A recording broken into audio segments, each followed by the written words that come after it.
دلبری تند فیلی بیداد از فیلی بدی تو داد و فریاد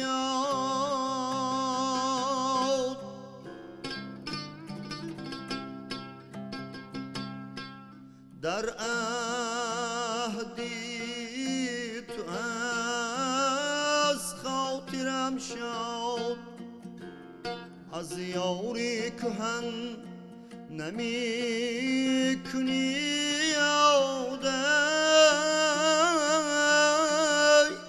این پیشه نو مبارکت باد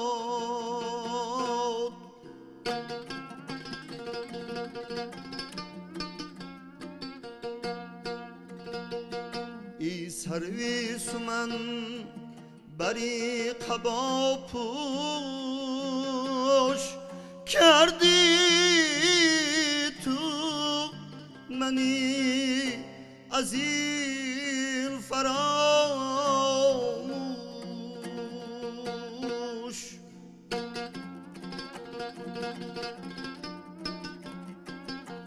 با غیر پیاله میکنی نوش فریادی کسی نمیکنی گوش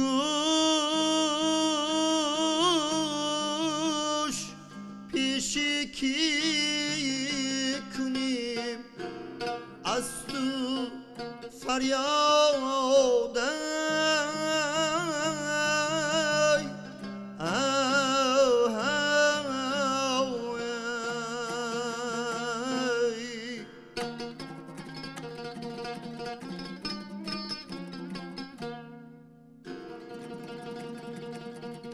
تا بر سری راهی تو نشستیم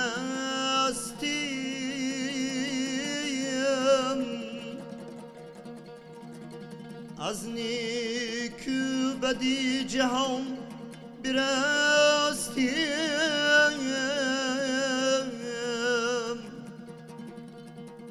از جامی محبتی تو مستی من با دولتی بندگیت هستیم از خواجگی دو عالم آزاد هویم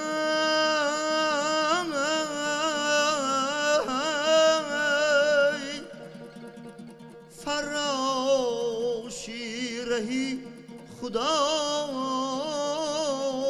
جامی هم نیسو رهنماست جامی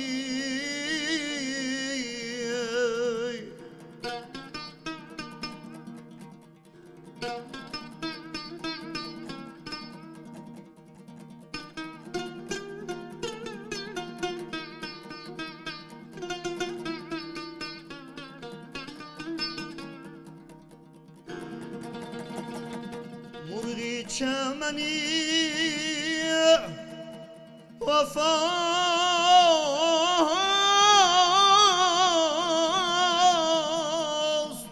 جامی سرحلقه اولیاست جامی در دامی غم و بلا بیفتاد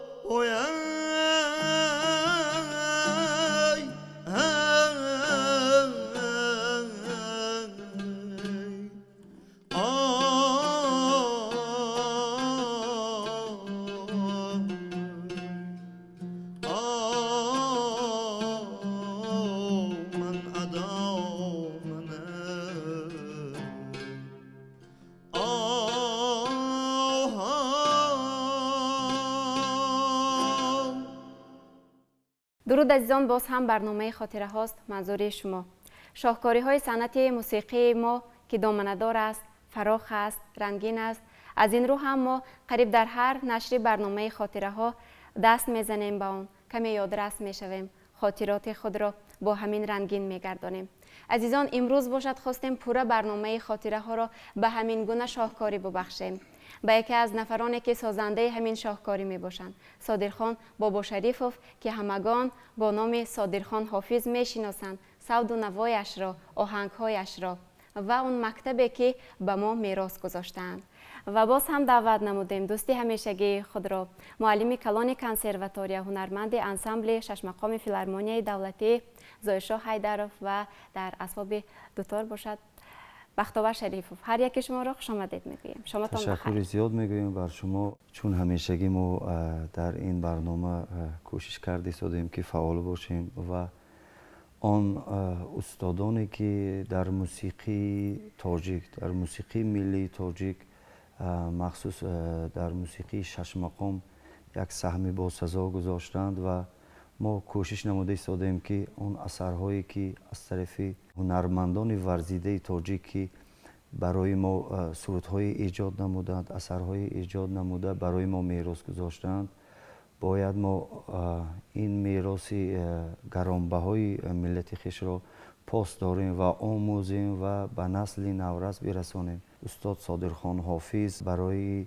ملت تاجیک، برای نسل نورس اثرهای ایجاد نمودند که از خواندن آن، از شنیدن آن انسان لذت میبرد و به خود یک عبرت میگیرد. آن اثرهایی که ایجاد نمودند بسیار مهارتی بزرگ طلب میکند و اجرایش بله، آن اثرهایی که استاد ایجاد نمودند برای اجرا نمودن باید مکتب شش مقام را گذشت و از موسیقی ملی، از ضرب و از ساختار و از این علم موسیقی شش مقام باید باخبر باشد. اثرهایی که امروز استاد صادرخان ایجاد نمودند وقتی که می سرایید الکی به همون موسیقی خود از خود یعنی وارد می شوید و به یک موج آسمانی پیوست می شوید و از سرودن آن لذت می برد انسان. ولی به شرطی که خیلی شما قید کردید از مکتب شش مقام گذشته باشد، بله. یعنی آگاه باشد از این مکتب و شعرهای ایجاد نمودند که مخصوص از شاعران کلاسیک است که از جامی و از هلالی از بسیار شاعران کلاسیک استفاده بردند، بسیار معنی بلند دارد. بله.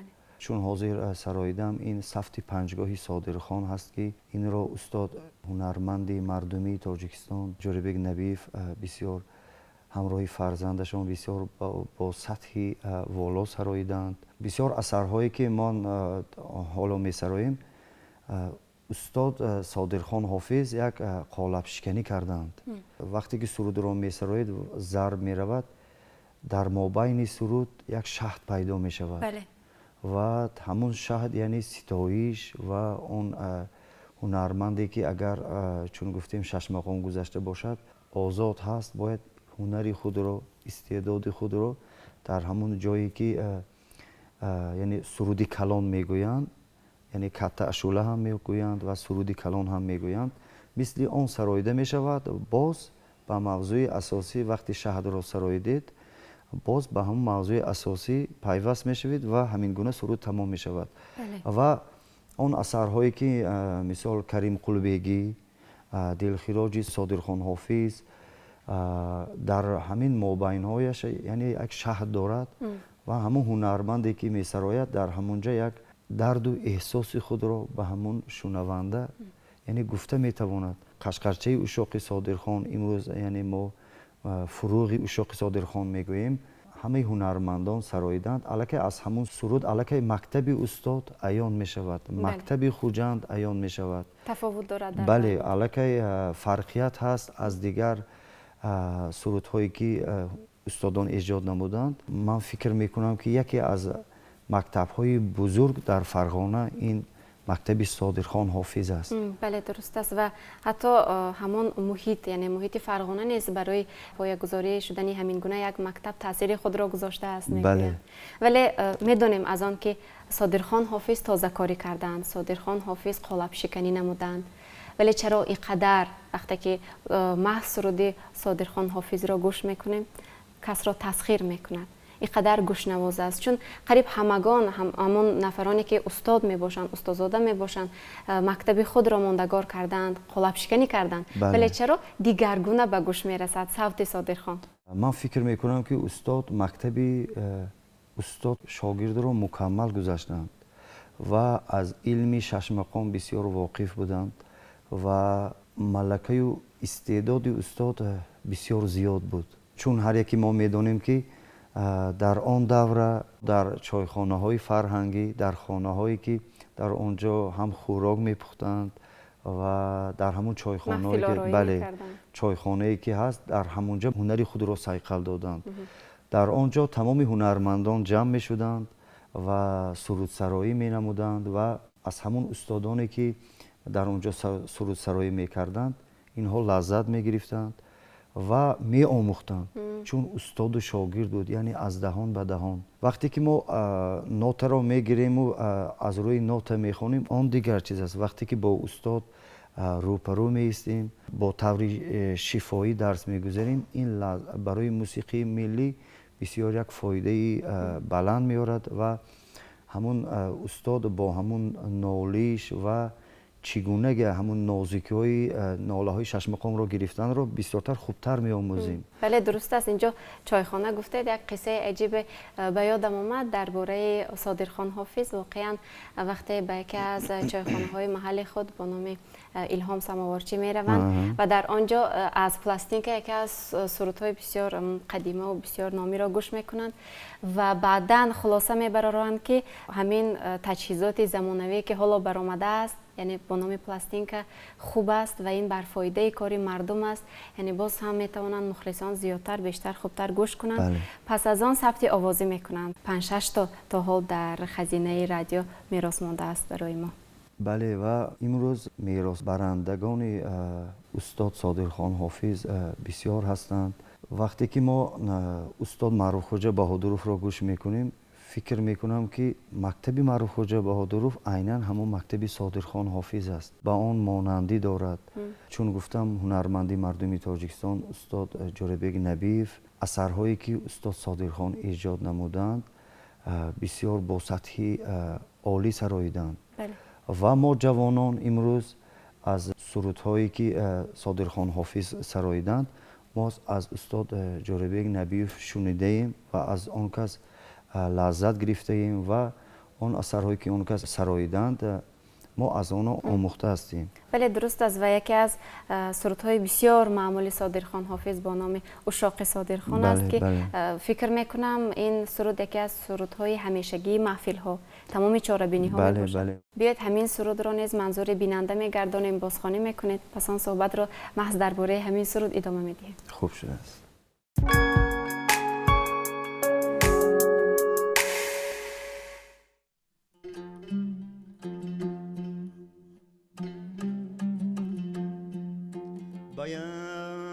کرشم زلیخا با یک کرشم زلیخا وشیدنی ما را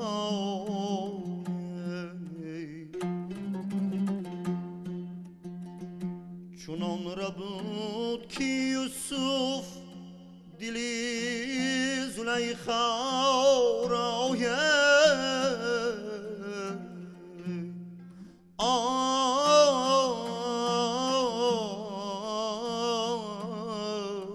جانم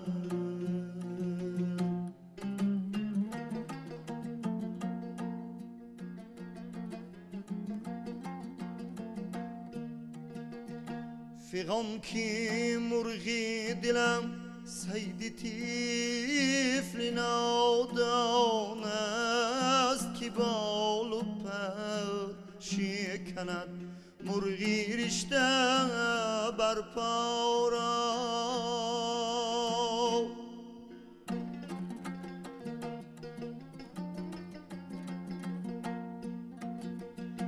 سجودی خاکی رهت بردنم تمنا بود به خاک میبرم امروز این تمنا را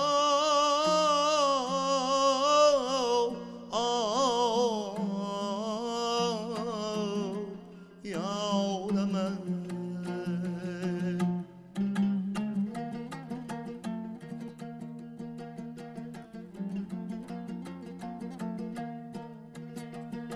با آن تکلمی شیرین لبی که جان بخشد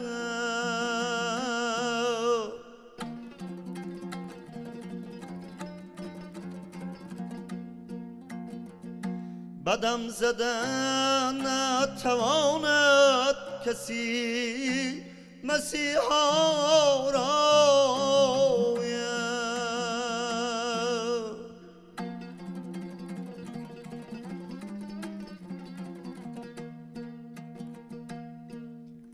شراری سینه مجنون زی آتش لیل کباب ساخت همه آهوانی سهرا را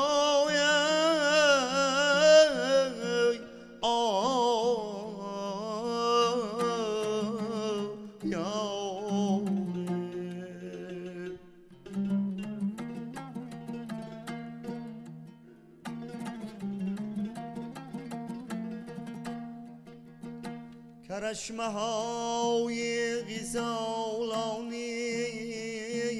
مست می بخشد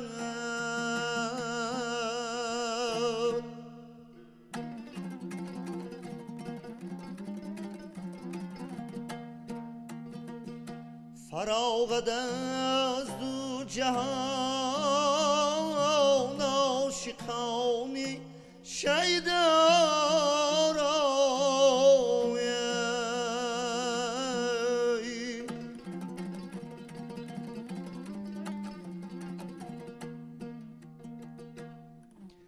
چه سود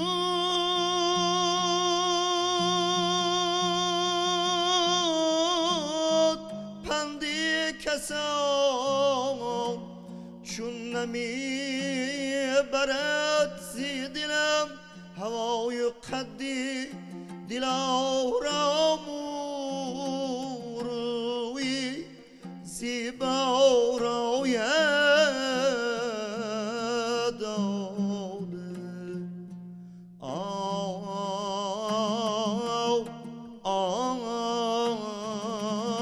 جانه هلاکی جامی دل خسته که خواست آن کار است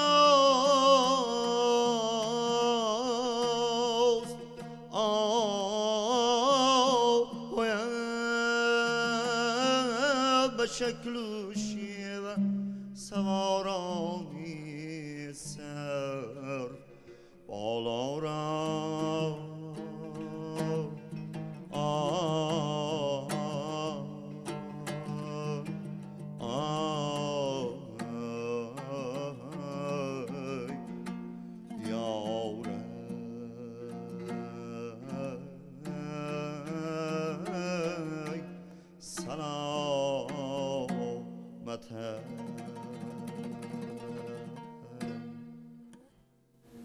تشکر. سلامت باشید. میگویند صادرخان حافظ سال 1847 در محله قشبگی شهر خوجند به دنیا آمده. بله. و تا آن دوره که این نفر همچون استاد فعالیت داشتند سالها گذشته است، نوبسته از آنی که از سینی هنوز خردسالی شوق داشتند به تنبور نوازی، پس آن اختیار کردند آوازخوانی را نیست. و تا این دوره مکتب خوجند وجود داشت بله. ولی این نفر این مکتب را همچنان تکمیل دادند که اشاق خوجند، پس آن نام گرفت اشاق صادرخان. ولی در همان ثبت آوازی که استاد ثبت کردند در آنجا اشاق خوجند نام نویس شده است. خود صادرخان حافظ در خوجند یعنی به دنیا آمدگی بودند. اگر ما اشاق خوجند گوییم هم خطا نمی کنیم. بله. چون اشاق سمرقند که میگوییم این اصلا اشاق حاجی عبدالعزیز هست. خود حاجی عبدالعزیز در سمرقند به دنیا آمدند و در همونجا یعنی ایجاد نمودند این اثر را. امروز اشاق سمرقند نام برآورده است. و من فکر میکنم که نظر به اشاق خوجند گفتن اشاق صادرخان بسیار معمولتر است و در تمام توی و معرکه هایی که این سرود صدا میدهد این غزل با غزل جامع و هر هنرمند با همون ملکه و استعداد خود میسراید. یعنی اگر مکتب مقام خوب گذشته باشد، اگر با همون احساسات، با همون فهمیش و همون استعدادی که دارد در همون معیار میسراید. نه که در همون سبک اسلوب خود سرایدم، الکی در همون یک مکتبی صادرخان وجود دارد. بله. و همون یک لحن همون ایجاد نموده استاد وجود دارد در این. یعنی در پرده اشاق استاد ایجاد نمودند که راستی این ماندگار است و اثرهای اثر این اثر میماند و نسل به نسل یعنی میرود. و باید ما افتخار کنیم که در ما چنین اثرهای بزرگ هست. با برابری 6 مقام داشتن. امروز ببینید چگونه اثرهای ایجاد نمودند که در همون بعضی ترانه های 6 مقام یعنی برابر می ایستد. استاد از مقام بسیار آشنایی داشتند و تنبور می نواختند. الکی خود معلوم است که در پرده های تنبور ایجاد نمودند و در پرده های 6 مقام ایجاد نمودند. و این اشاق صادرخان خودی در کنسرواتوری ملی و در دانشگاه فرهنگ و صنعت و من در کالج ها همه دانشجویان الکی کسی که مکتب مقام سراییده باشد و از موسیقی ملی باخبر باشد حتما باید اشاق صادرخان را داند. و من باوری دارم که همه آن جوانایی که امروز رو به موسیقی ملی آوردند حتما اشاق صادرخان را میدانند. اقلا اگر سرودش رو ندانند نامش رو میدانند. بله. و این چیز برای ما افتخار است و ما باید این موسیقی ملی خود را، این استادانی که امروز برای ملت خدمت کردن باید ما احترامشان کنیم و همیشه برایشون دعاگو باشیم. این استادا بودند که موسیقی ملی به ما میراث آمد و ما هم باید کوشش کنیم که این موسیقی بزرگ تاجیک رو به نسل‌های نسل رسانیم. بله. اینجا من اشاق صادرخان را که سراییدم تکیه به استاد معروف خوجا بهادر رو سراییده بودند. دو هنرمندی که هنرمندی مردمی ازبکستان عارف خان حاتموف و فتاح خان محمدعلیف که سراییدگی بودند آنها را گوش کردم. یک پارچه از معروف خوجا بهادر و عارف خان حاتموف کمی آموزش کردم و کمی باشد هم به همون خواندن و سراییدن صادرخان حافظ فکر میکنم که مانند باشد. و میدونید نه تنها همون نفرانی که مقام را میآموزند میدونند این گونه سرودها را، بلکه دوستداران مقام و دوستداران صنعت موسیقی ملی مردمی این را میدانند و حتی زیر لب کم کمی زمزمه هم میکنند از سبب آنکه تکرارا گوش میکنیم. دلداده همین مکتب همین هنر هستیم. و همچنین باید قید نماییم درباره تاریخ آفرینش سرودهای صادرخان حافظ که سازگار کننده یک مکتب بزرگ می باشند و هنگام ایجاد کردن هر یک سرودشان همچنان مکمل آن را ایجاد کردند. خیلی گفتید نوبست از آنه که هر کس به سبک و اسلوب خاصه خود می سراید ولی تپش و لپش همون آواز احساس می شود. معلوم می گردد که این سرود از کیست. بله. و در این برابر باز کدام سرود نامه صادرخان حافظ را امروز بازخوانی میکنم؟ میخوام که سیگاهی صادرخان که بسیار کم صدا داده است، یگانه استاد جوربک نبیف این سیگاهی صادرخان را سراییدند و من این سرود را آماده نموده در نزد استاد یعنی سراییدم و استاد برای ما دعاهای نیک دادند و گفتند که همین مکتب را دوام دهید و کوشش کنید که هنری خود را باز صیقل دهید و ما با بهانه همین مکتب استاد صادرخان حافظ را آموخته ایستادیم و اثرهایی که ایجاد نمودند الکی آماده نموده ایستادیم و من فکر میکنم که همه آن اثرهایی که استاد صادرخان ایجاد نمودند الکی من آموختم و آن را صیقل داده ایستادم تا حد امکان کوشش کرده ایستادم که به درجه آن استادانی که مثل استاد صادرخان حافظ هم نباشم کوشش کنم که با آن کس کمی مانند باشم و همین مکتب رو باید دوام دهیم و افتخار میکنم که من همین مکتب و همین مکتب موسیقی ملی عموم مکتب 6 مقام سرایی بردوش دارم و آموخته ایستادم. چون میگویند که سرود رو وقتی که سراییدن میگیرید یعنی تکرار به تکرار خواندن میگیرید الکی به شما یک نالش های خوب و باز احساسی خوب با یک فهمیشی نو به نو پیدا می شود. بله. و من میخواهم که غزل از نادر سیگاهی صادرخان به مخلصان و شنوندگان برنامه خاطره ها سراییده باشم. تشکر میدونید این هم بر منفیت خواهد بود، زیرا در برابر آنه که در اینجا بیشتر سرودهایی که همیشه بازخوانی میشوند صدا میدهد، ولی امروز در این نوبت شما انتخاب کردید نسبتا همون سرودی که کمتر صدا میدهد. ما با شنیدنش خاطرمون را تازه میگردانیم، منور میسازیم. تشکر. باشه.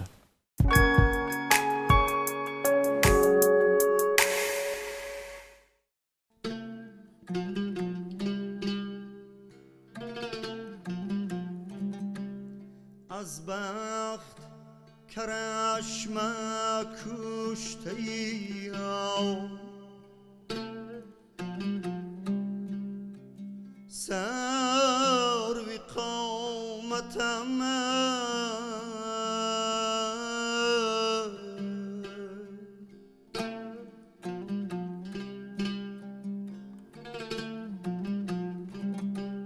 از بخت کرشم کشته ایم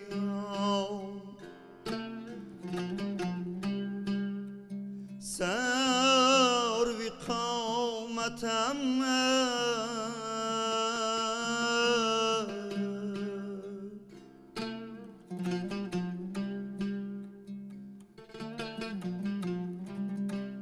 عمری بدیده سرمه کشند گردی تربتم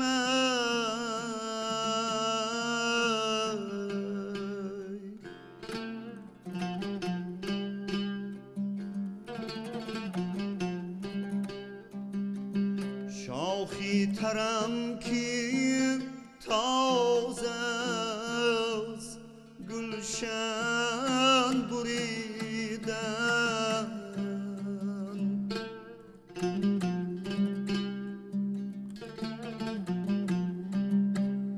محرومی بستانم مردودی آتشم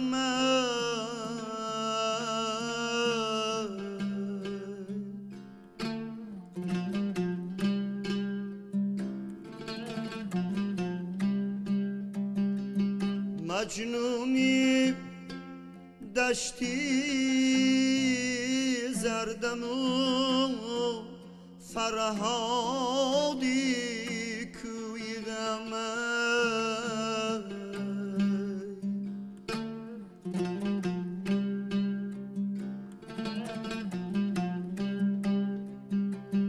مجنونی دشتی زردم و فرهادی کوی غم ایوبی ملکی صبرم یعقوبی هجرتم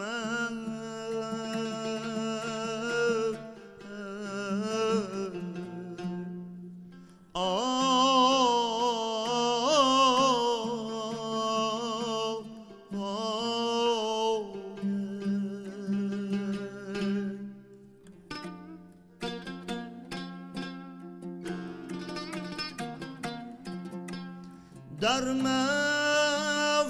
کی نشهی اشاق پر صداست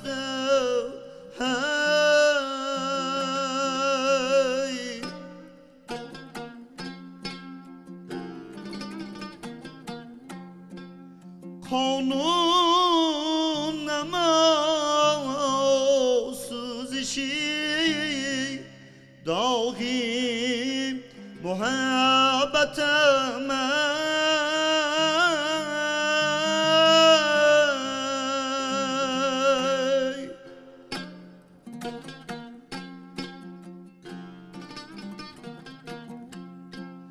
من آن نیم کی منتی گردونی دون کشم ساید بتاقی عرش سری رخشی همتم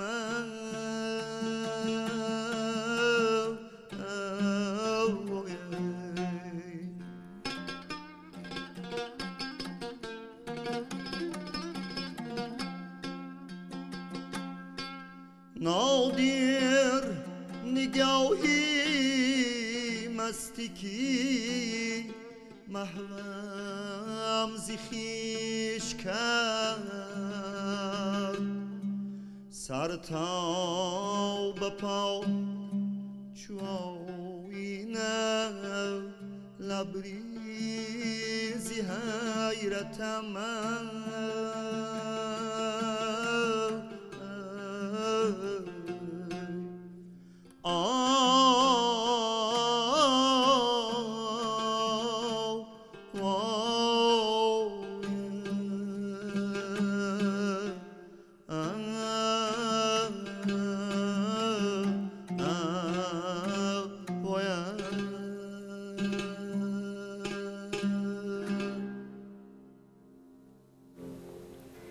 سپاس. سلامت باشه. میدونید این منظره را چگونه تصویر کرده میتوانیم وقتی که شعر و آهنگ بسیار خوب توأم میشوند با صنعتی بلند با مهارت خوب کارکرد میکردند و همین گونه افاده مییابند، یعنی سروده میشوند گویا که جان میدراید به موسیقی و یک جای تپیش دارند، یک جای گویا نفس میکشند آزاد چقور و همین گونه اجرا کردید و همین گونه عموما آفریده شده است آن سرودهایی که تا به هنوز مانده است، خواه از صادرخان حافظ و یا خواه از دیگر استادان ژانر مقام. ولی چند بار قید کردید که کوشش کردم آموزش نمایم و کارکرد کنم. محض چگونه نوکاری ها را وارد کرده تا به حال؟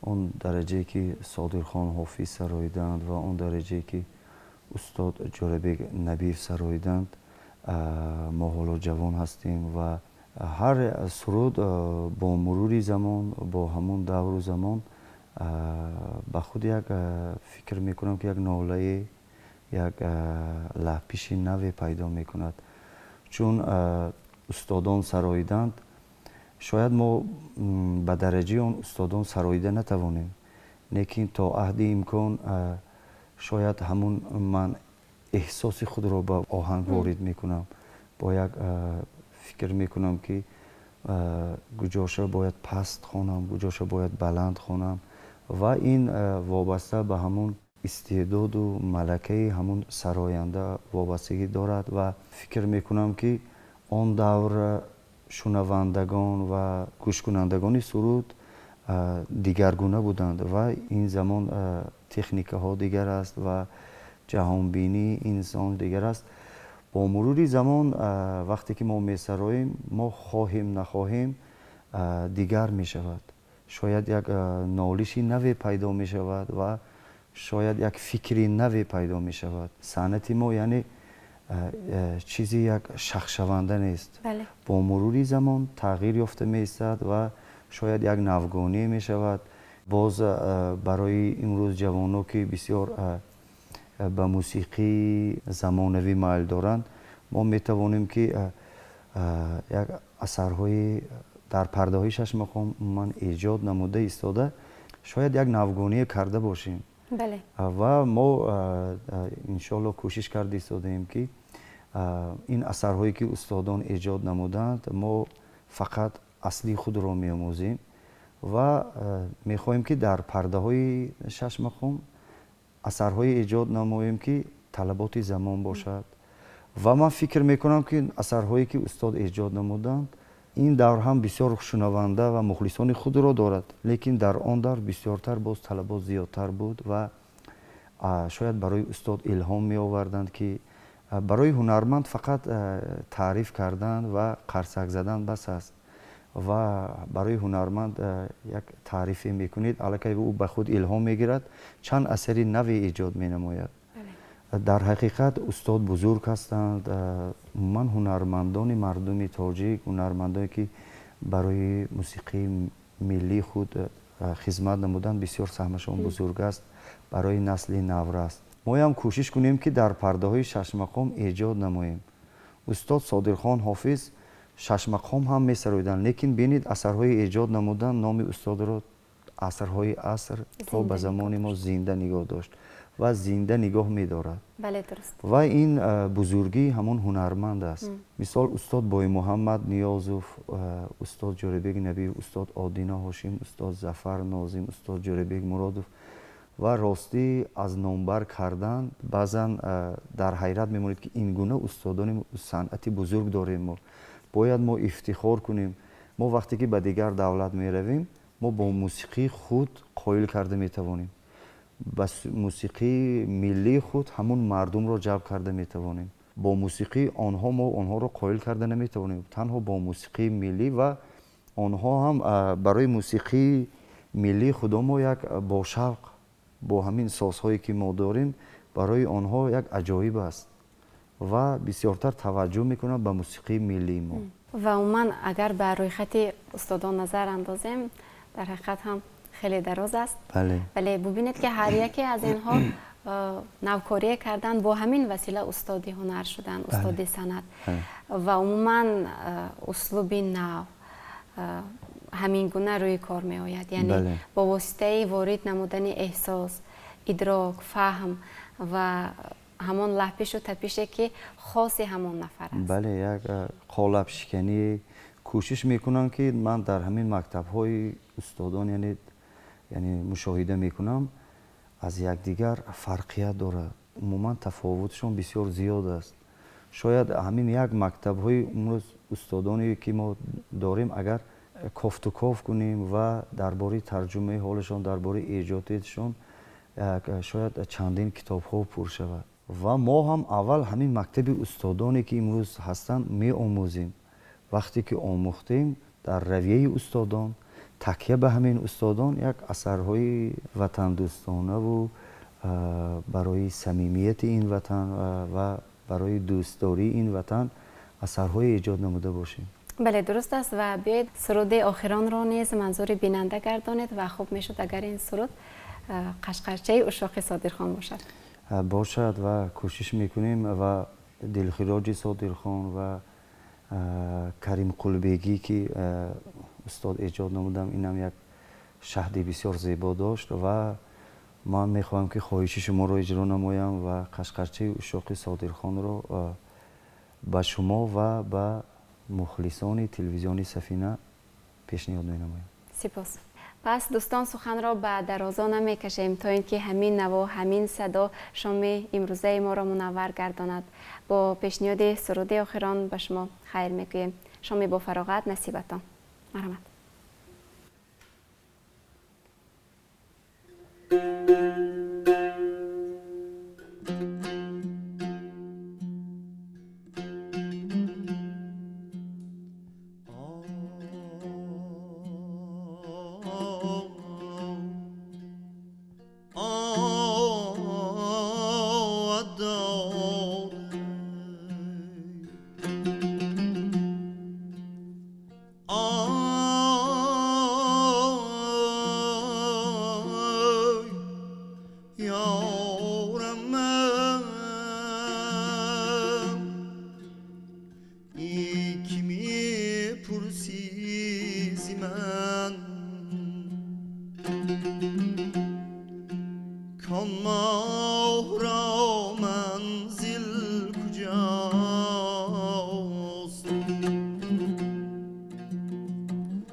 نشکلین چونین در نقش آب و گل کجاست ناسیها عقل از مقیمانی سری کویش مخواه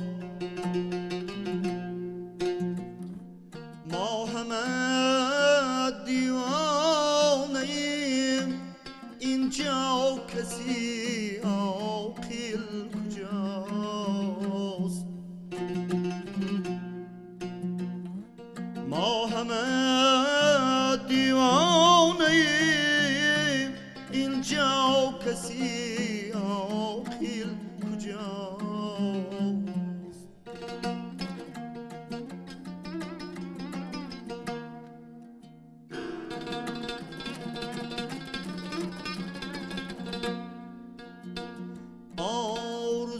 آرزوی ساقی و پیری مغان دارم بسی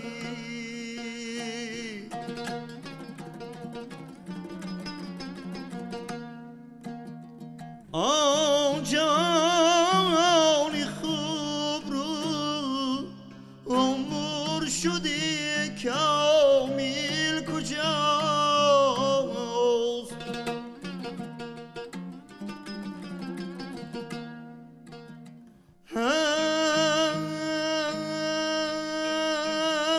های در شبی وصلش فروغی ماهی گردون فانیغم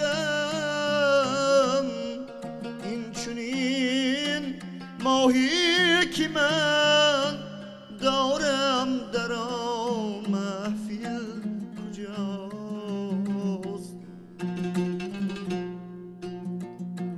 ما همه دیوانه ایم اینجا کسی عاقل کجاست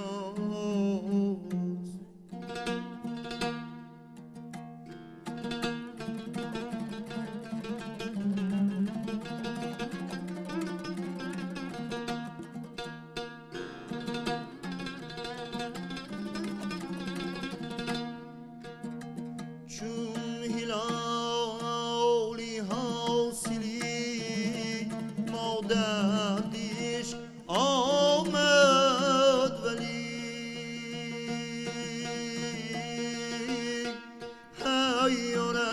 هیانای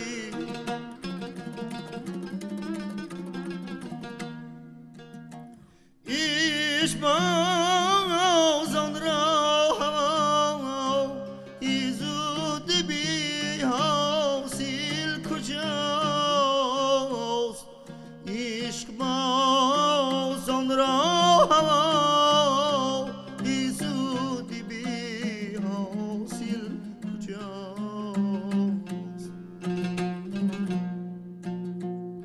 ما همه دیوانه ایم اینجا کسی